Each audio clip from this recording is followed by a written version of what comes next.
This is a Fireworks Brigade special report.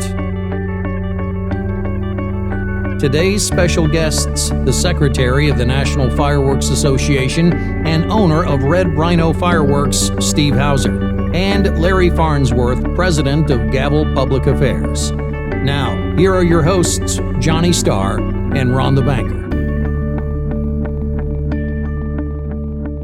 John, serious music, you know what that means. It means it's time for what? Special session. Oh, special session. Fireworks Brigade special session. So we've gone back and forth with NFA, and right up at the top, we should say very special thank you to Nancy Blogen. She's been huge in getting us access to Larry Farnsworth, who's the president of Gavel Public Affairs, and he works with the NFA, and also Steve Hauser, who's the secretary of the NFA. So way back when, about 7 months ago, we talked to Spencer Elg, who was the outside counsel. We talked about the proposed NFA sanctions to ban the metal powders in fireworks. So, and then this last time we talked with Steve and Larry about the boom tax, and that was published a couple months ago on our YouTube channel and also fireworksbrigade.com. I think it was episode 78 of our Fireworks Brigade, Save Our Fireworks. So today's topic, though, is different than the boom tax. Today, again, we're going back to the CPSC proposed rule to ban metal powder. I know that's important to you. Yes, very important, and that's what I keep reminding people. Everybody's worried about the boom tax and what Trump is going to do, but our main concern here is banning of the metal powder, the metals in powder. So this is really, on episode 81 here, this is a really crucial episode because we want to get out the word to people again, and we're also going to hear the rulings and what they've been talking about. Right. So this is a very important podcast. So I hope everybody listens. And but yeah, we really need to focus on this ban to the metal powder. And we also, I've always said, and I had a conversation with someone yesterday from China, and once again, they're all worried about the boom tax. And I'm like, you guys belong to NFA and you belong to APA, and they're both on two different sides of the fence. So I says, as all the Chinese companies, they really need to make a decision of who they want to go with. Right, or everybody needs to get together and get a consensus and have something straight up. So, and I can't stress this enough, if you're interested in these topics, like I said, you go back on our YouTube channel or fireworksbrigade.com or wherever you listen to podcasts, you can get your fill on this stuff. We've interviewed people from the NFA, and actually looking forward, because NFA convention is September 8th, 9th at the Hilton in Branson, Missouri. So we're looking forward to that. So we may be able to sit down with Larry in that. We might, especially I'm sure Steve Hauser as well, and hopefully absolutely. We get Nancy Blogen to sit down with us. Yeah, so this is an update with regards to the CPSC. So just to remind everybody, and then we'll get these guys on the phone. So soon the CPSC, and that's the Consumer Product Safety Commission, they're going to bring forward a rule on consumer fireworks that is supposed to make aerial devices safer. What the CPSC is proposing is removing metal powders out of the burst charge that are currently used to give consumer fireworks their vast array of vibrant colors. So, and if you listen to the old episodes, the previous episodes, you know that the NFA has been fighting this, proving over and over that that's not the case, that there's other compositions in fireworks that are more energetic than what they're proposing to ban, and that was the whole point of this. So, again, this is a special episode. Without any further ado, I think we should get these guys on the phone and get it rolling. What do you think? Sounds good. All right. I'm with you. All right, John. So as expected, we have Larry Farnsworth, president of Gavel Public Affairs. Hey, Larry. How are you guys? And also Steve Hauser, Red Rhino Fireworks in Joplin, Missouri, and also the secretary of the NFA. They're on the phone with us, John. Oh, awesome. Good afternoon, gentlemen. Good, Steve. Hey, and so we're going to talk today, guys, right? I know we've been going back and forth many episodes of the Fireworks Brigade, and you guys have been working tirelessly, not only the boom tax, but also now I think we're laser focused on the proposed NFA, the CPSC rule to ban metal powders. So you guys have come up with a compromise on the CPSC rule to ban metal powders. So I know John he's lost sleep over this, and he's dying to know what you guys got to say. So why don't you fill us in on what this compromise is? Well, what we're trying to do with the compromise and what I put before the various commissioners we met with today, we met with Commissioner Feldman, we met with Commissioner Adler, We met with the staff of Commissioner Kay, and then we also met with the acting chair, Anne Marie Burkle. And the topic of conversation that I wanted to have with them was, instead of, we've spent 2.5 years basically fighting the metals provision of the NPR. And it seemed like we were always talking about what we disagreed on within the industry instead of pointing out the things that we did agree on. And, for the most part, the rest of the NPR, everybody is in agreement on. It's just this metals part that has been the problem. So what we put before them today, and what my discussions were, and I think they were well received, we had good question and answer sessions with all the commissioners and their various staff representatives, was pyrotechnic weight composition. Let's look at the total pyrotechnic weight of a device. Everybody agrees on that. The NFA is behind that. The APA is behind it. The AFSL is behind it. And it is part of the NPR, so the CPSC is behind it. And I said, instead of dealing with this chemistry question of metals, the problem of which is, as soon as you make a rule that says no metals, addressing that specific chemistry in the burst charge, there's going to be a change in China. So you've rendered that portion of the NPR moot anyway. So what we need to have for the industry and for everyone, even on the regulatory side, is an NPR or a rule that can stand the test of time, one that's proactive versus reactive. And the one scientific constant that we have to do that is weight. Weights have been used for centuries, and they're universally accepted. Let the chemists make the firework how they want to make it perform. But cover safety from a consumer side by controlling the weight. We're not, don't have a 200-gram aerial shell in the consumer fireworks market. But right now, that limit is widely accepted as 60 grams. And the industry has done very well within that boundary. And that weight is what's important. It's not what's chemically put together in that weight. It's the weight itself. And that's where we were taking the conversation today. And as I said, I do believe, based upon their reactions, that it was very well received. Oh, well, that sounds good, but is it, maybe I'm just, I'm the banker in the group, so I'm not really the pyro guy, but I just assumed if I'm walking down an aisle of a fireworks store and I see a 200-gram cake that it's limited to 200 grams. Am I wrong?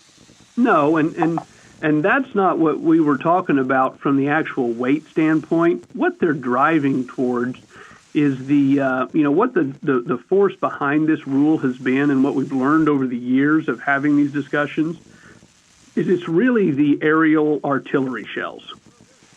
And those are limited under APA's 87.1 to a 60-gram composition total, a pyrotechnic composition total. And that's made up of the launch, the lift powder, the burst charge, and the effect powders. We weren't discussing, anything regarding a 200-gram cake as a 200-gram total or a 500-gram total. What we're concerned with is the single shot total of 60 grams. Okay. So that's the largest shot you can have in the consumer fireworks industry. So that's where we were, addressing the pyrotechnic composition weight. Okay.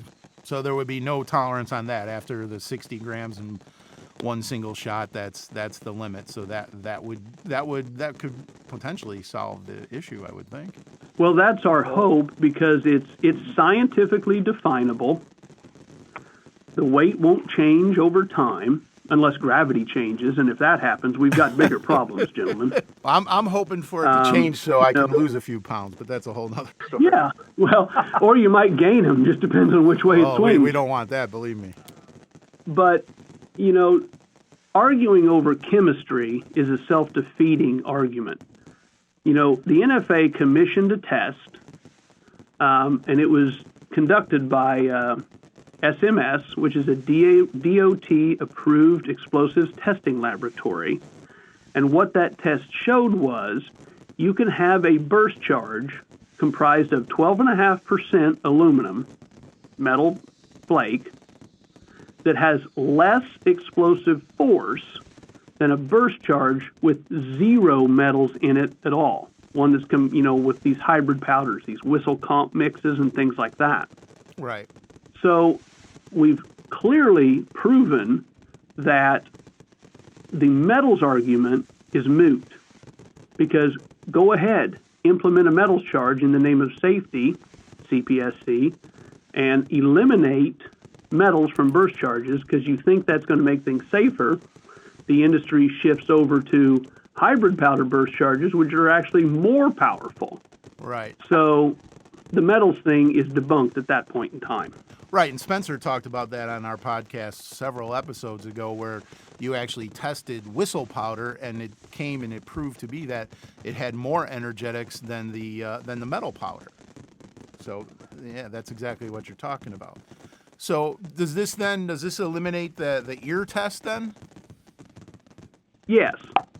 Yes, get rid of the ear test, because the ear test is subjective, and that's been the goal. That was the thought process was, well, the CPSC wants to get rid of the ear test.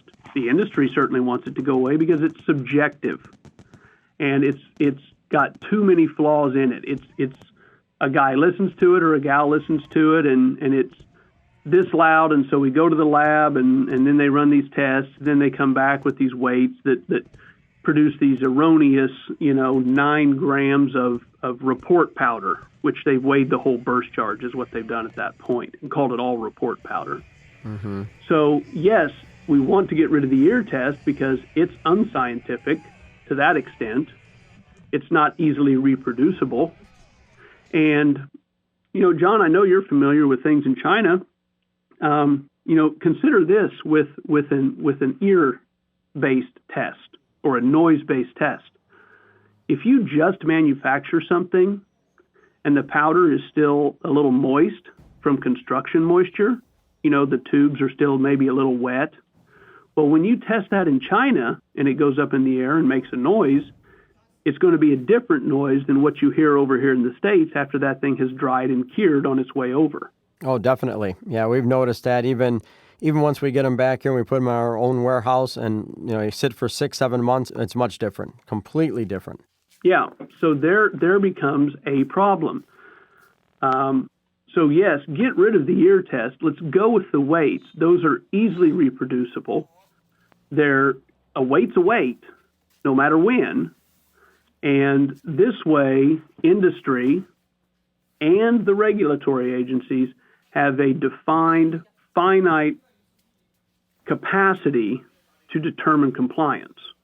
And one thing I mentioned to the CPSC was I said, I think that this would be good for them in terms, and for the industry in terms of efficiency. You don't have to subject the firework to all these tests if the first thing you do is go straight to the lab and weigh it. If it weighs out and it's good, well, then you can go do your performance test for your tilts and things like that out in the field, your field testing. If it fails, you don't need to go out to the field and test it. So you can move on. And then you can get back to the import company whose stuff you're holding, and you can speed up the answer to them in terms of, hey, this either passed or failed. Based on the weight. Yes, we're proposing getting rid of the ear test because nobody likes it.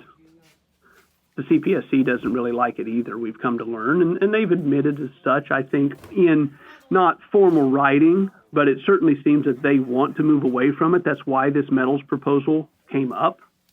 So they're actively seeking a way to move away from it, and that's good, and we're happy that they're addressing that. That's good for industry, and that's good for them too. It's good for all of us. So we like that they're helping us with that. But going down the road of it's all the fault of metals has been debunked by our test that the NFA had commissioned showing the whistle powder issue. Right, and then if they would ban the metals, and then they see that the whistle powder is more energetic, they could start to ban that. And next thing you know, it's a slippery slope, and there's nothing left. What about, and I don't really know what this is. Maybe you can explain it. So what about XRF testing? What is that, and will that be eliminated as well?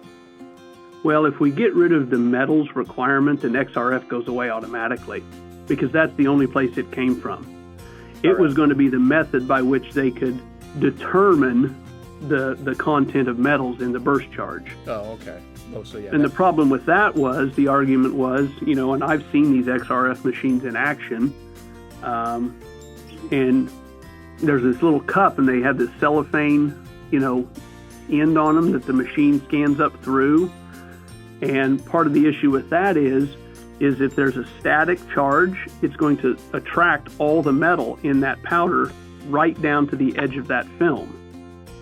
So when that gun scans it, the first thing it hits is a wall of metal. Oh, okay. And it could read, hey, this is 10%. Well, it may actually only be 5. I mean, that's part of the problem with the XRF. And so that's sort of been debunked, and that's just one of the things. But, my solution, or my proposal, the NFA's proposal, it's not mine, I'm speaking on behalf of the NFA. The NFA's proposal is to say, get rid of this chemistry analysis, move to the weights. The industry is already there. The CPSC, as part of this NPR, wants to make weights an official part of their testing, because right now they don't necessarily have these true weight restrictions on devices. So they're wanting to officially adopt those as part of their, what is a CPSC standard. But those weights are already used by the industry, certainly under EX applications under 87.1.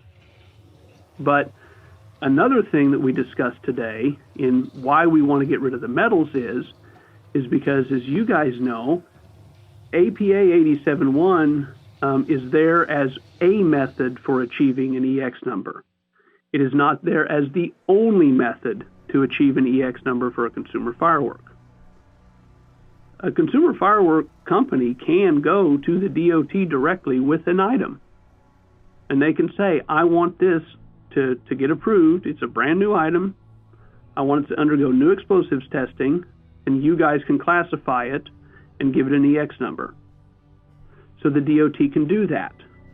And then they will put it under new explosives testing. They'll do their measurements, their power studies or whatever, and they'll come back and they'll say, this firework device is classified as UN 0336 1.4G, consumer fireworks. Or they may come back and say, well, this one's too powerful, meaning more powder weight in it, more powder in it. So we're classifying this as UN 0335 1.3G display fireworks. If the DOT, and keep in mind that the DOT does not have a limitation on burst charges not being able to contain powdered metals. So part of the problem is you can get an EX number through DOT, new explosives testing, that could have metals in the burst charge. And now it's an approved explosive. The DOT signed off on it. The company brings it in. Then CPSC, if they've adopted a no metals thing, tests it and says, oh, you can't have this. Now you have CPSC and DOT at odds with each other, and the fireworks company is caught in the middle. And that's not good either. No. Yeah, that doesn't sound like a very good It's like a scenario. standoff.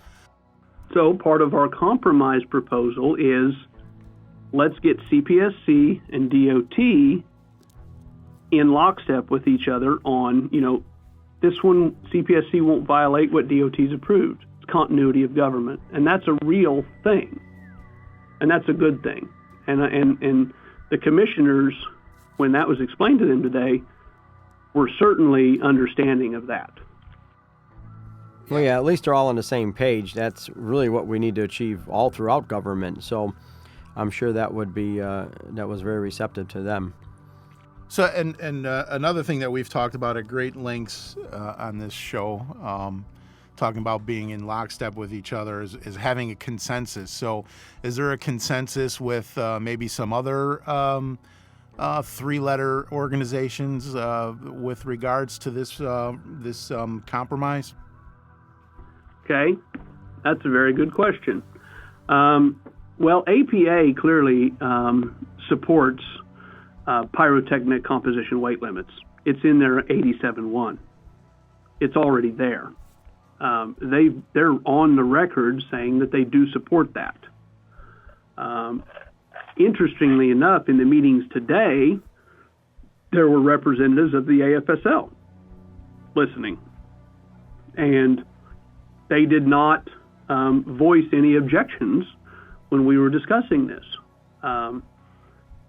So I really think now, and one of the things that happened at the very end of today was that representatives of the AFSL approached me, and hopefully we're going to have a meeting at the NFA Expo in Branson. That'd be perfect. That would be really helpful. So I hope that they stick to that and say, they weren't just providing us lip service, because I said, I think we really need to talk. And they said, yeah, we need to talk. So hopefully that was a genuine statement and not just idle banter. But we'll find out in Branson, I suppose. Yeah, we're looking forward to seeing you there. That's coming up real soon.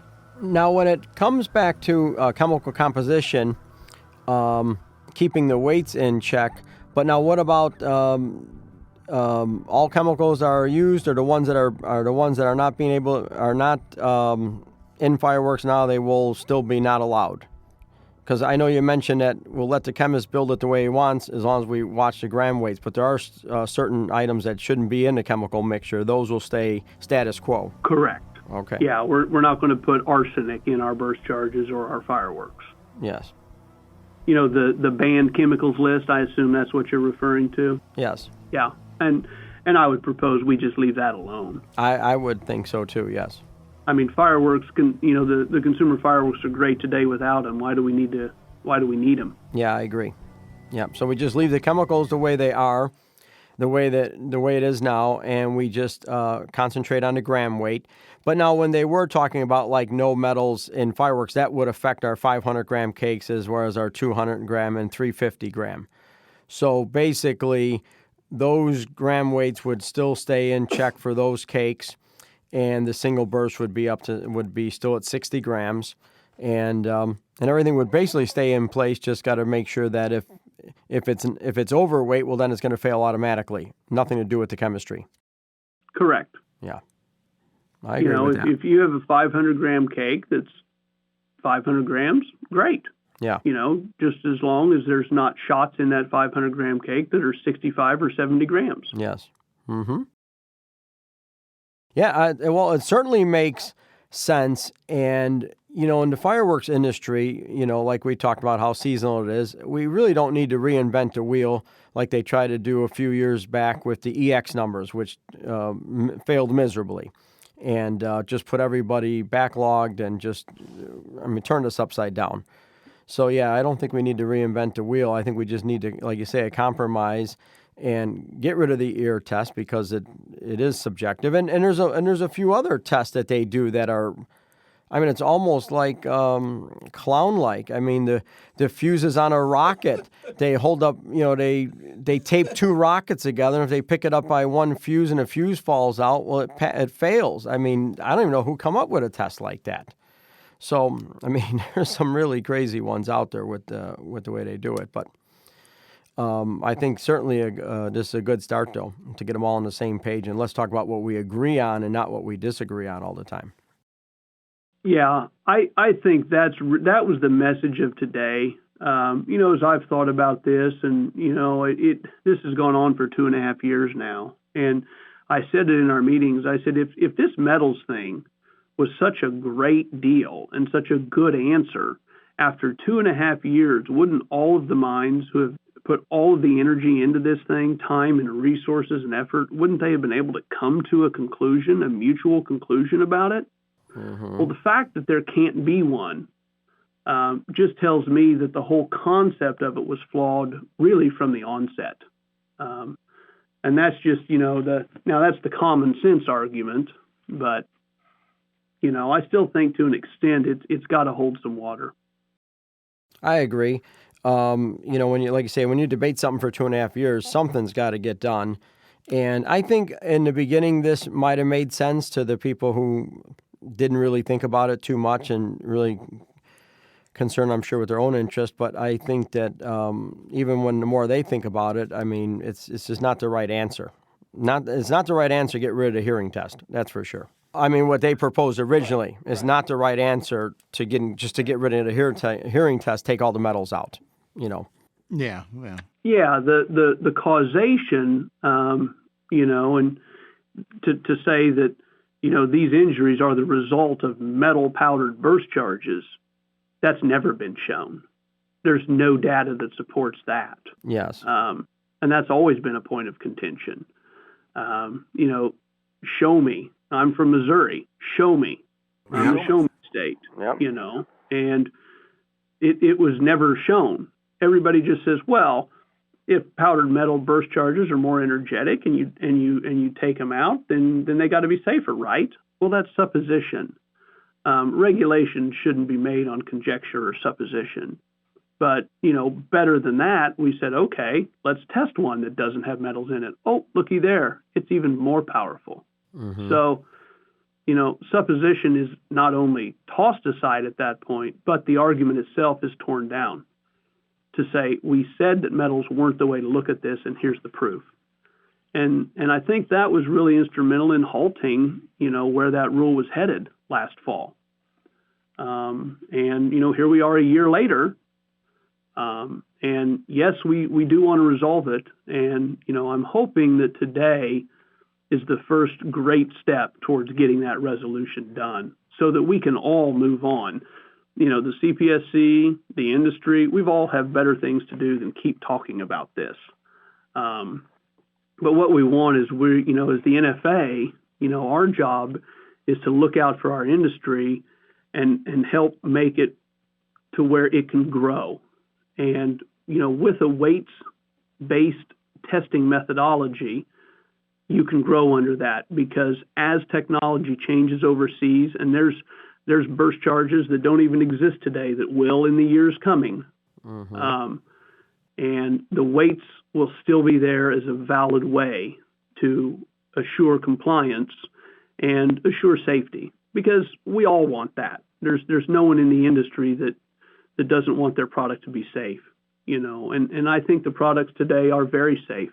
And they have become that way more and more over time. And I think now what we ought to do is try to spend a little more energy on, education of consumers and, get people to stop doing some of these crazy, silly things that make for awful news stories from our point of view. Yes, it ruins it for the whole thing. It ruins it for the whole industry. Yeah. Yeah. So you had the meeting today, and we've asked you guys this every time we get on the show. What's next? What can we do to help? And is there some type of deadline? People leaving? The different deadlines or whatever that would make this. Is there a resolution in sight? Is there a date where we can expect to have some type of resolution, or could we be still talking about this 2 years from now?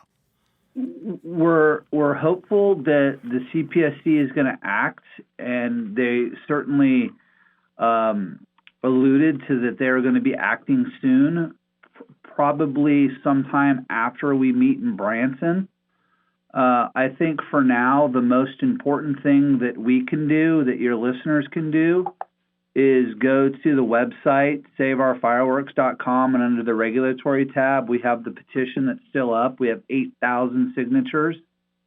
And, we need to, let the CPSC know that we support the NFA compromise. Cool.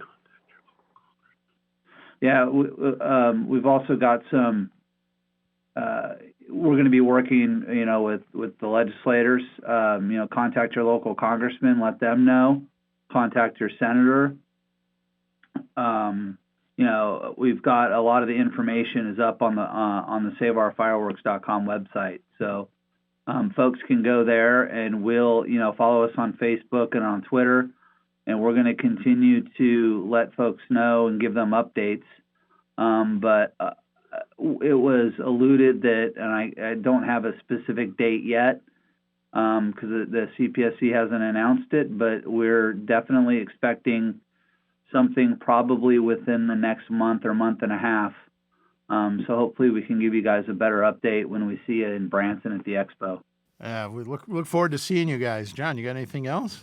No, I'm just taking it all in and seeing how my little brain wraps around it and what else I can come up with that I might think would be beneficial. But well, you're in China all the time. Do you think they'd be able to stick to the certain weight in each tube, in each charge? That shouldn't be a problem. No, that shouldn't be a problem at all. That should be very easy, and pretty much stick to that now. So, no, I don't think that'd be a problem at all. I think that would be it'd be a win-win for everybody, I think. Yeah, I think going forward, what we want to do is make sure that we do this to where we can put our best foot forward as an industry. We want to keep the conversation going. We want people to be informed, and we want them to look at this objectively and professionally. This can be an emotional discussion, but we want cool heads, professional, level looks at things, and we want open, good discussion. And I think the CPSC does want that as well. I don't think they want to make a bad rule. I think there's been a lot of misinformation, or maybe some things haven't been totally clear over the years. I think from continued conversations, we're getting closer and closer to that. We did outline, I did outline for them today the difference in applying for those EX numbers under these methodologies and how they could actually find themselves at odds with the DOT. And proposing the weights measurement as a solution removes that. And I think that was well received, and I think that really kind of surprised some of them. They weren't clear on how that all worked on the CPSC side. So, I think we just need to, continue to stay engaged. Your podcast is a great source for so many people, and I thank you guys for having us here to do this with you, to help get this word out, because it's so important. And like I told the CPSC today, I said from my standpoint, I want to come to the resolution of a rule and a testing methodology that certainly outlasts my time in the fireworks industry and sets it up for the generations to come. Yes, I agree. And the biggest thing that I like about this compromise, when you talk about banning in any industry, anything, you don't want to go down that road of banning anything. Let's work with what we have, and let's adhere to the rules that we have. But yeah, we don't want to start banning or lessening this or lessening that, because the only way after that is just keep going further down, and we don't want to do that. And it's not going to strengthen our industry at all. It's only going to weaken it. Agreed. Well, guys, we appreciate you taking the time and to get on our little show with us, and we'll be recording live at the lunches. There's no more Afterglow at the NFA, so we'll be doing it at the lunchtime. Are they actually? Yes, I was going to ask you about that, Steve. Yep. Yes, there is Afterglows at the Expo. Good. We are going to be having them this year. Yes, I remember telling Nancy when I left, I'm like, please, Nancy, bring back the Afterglow. The luncheons are great, but it's just not the same feeling. I really look forward to those Afterglows and sitting around after the fireworks, and it's so much more fun talking with everybody and sitting with everyone. And the luncheons, of course, having a booth there, the luncheons kind of cut into our operating hours. I had to be at the booth. I couldn't even I couldn't even be at the luncheon that long, where we had to get to the table. So, yeah, I'm glad we're bringing those back. Well, great. Well, yeah, looking forward to it. So we'll see you guys there. Sounds good. All right. Thanks again, Larry and Steve. Thank you very much. We appreciate Thank you, it. gentlemen. Thank It's you, our guys. pleasure. Thank you for everything you do. Yep. Thank you very much, Steve. Thank you, Larry. All right. Goodbye. Bye-bye. Bye-bye.